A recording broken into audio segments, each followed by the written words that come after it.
So the other area where I'm an expert is called clemency and expungements. So in America, when you are convicted of a crime in criminal court, you have what is called then a criminal conviction on your record.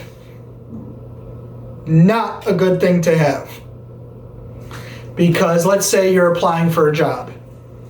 Let's say you're applying for a loan or to lease an apartment. Someone is going to do what's called a check or a background check on you, and they're going to find it. They're going to find that you've been convicted for beating up your wife, or you're convicted for DUI, or you're convicted for drug dealing, whatever, okay? So in America, we have two types of crimes. Felonies, which are the big ones. You can go to prison for those. And then the lesser crimes are known as misdemeanors. You can't go to prison for those, but you can go to local jail. And in each case, felony or misdemeanor, there's a whole range of sentencing options that are available, which is beyond the scope of this video. But in the end, if you have a criminal conviction for a misdemeanor, I can be your lawyer and try to get that expunged. We'll use the word expunged for misdemeanors. That's a process I have to go through with the courts, a lot of paperwork. Eventually it goes to a hearing. The prosecutor is involved. The prosecutor may agree or object. If they object, I have to bring my guy or gal in. There's an actual hearing, and the judge rules. We either win or lose. If I lose, I can appeal and take it to the appellate court. Those are rare, but they happen. Most of the cases we do win. Most of the cases we actually do get done by agreement with the prosecutor. That's part of negotiation. Negotiating is a big part of my job. Let's use expungements, for example. I'm not going to just go file this thing and then wait for the prosecutor to decide whether to object or not, right? I mean, it's stupid.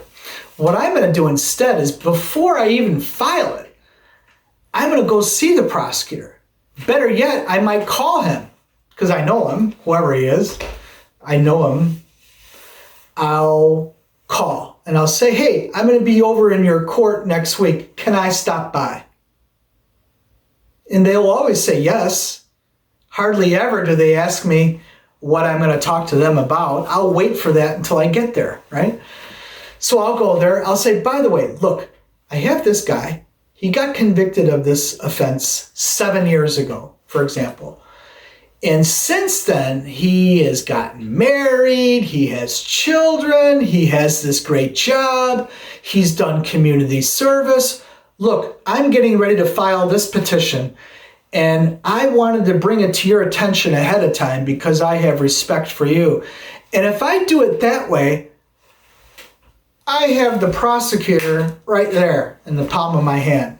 So it usually gets done by agreement.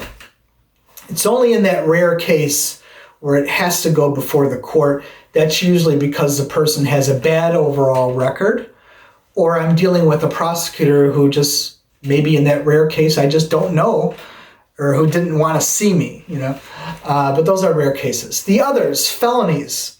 When you have a felony conviction, many more doors are closed for you. You can't vote ever again. It really is like a bright light. It pops up on many more background checks than does the misdemeanor conviction. It's almost like you're living life as a half person. Seriously. So the process to get the felony conviction removed is called clemency. That involves a hearing in front of a state board, and the state is represented by a lawyer from the Attorney General's office. And sometimes they object viciously. Sometimes they just go through the motions and object, not really caring. This is a long process, takes about 2 years, filing many papers, character reference letters. Then it goes through the state attorney general's review. Finally, it gets scheduled for a hearing. They all go to a hearing, and there's 7 members of that board. We need to win by a majority vote, so we need at least 4 to side with us. Then it goes to the governor, either the governor of Illinois, J.B. Pritzker, or the governor of Oregon, Kate Brown, and they need to sign off on or agree with the committee's recommendation. If they do, and if we win, what happens is this. Upon the governor signing, an order is issued to the police department that arrested the person on the felony, to the state police, to the federal police, which are called the FBI, to remove any and all records of this felony conviction from this person's record and from their life. Pretty cool, huh? So I win about half of those cases. Naturally, you're not going to win all of those because let's face it, some of these people are coming to you. They're bad people, right? They got felonies. The ones I win are the ones I should win. The ones I lose are the ones I should lose. Now, it's very important with this area of law that you are very clear and very upfront with people at the beginning, because these cases, rulings, cannot be appealed. Once the governor rules, it's over. And you can't go back into this process for another 3 years. It's the way it is. It's also very expensive. At a minimum, for one of those cases, I get $7,500. I mean, I have the case for 2 years. It's an enormous amount of work. That seems like a lot of money, but it really isn't.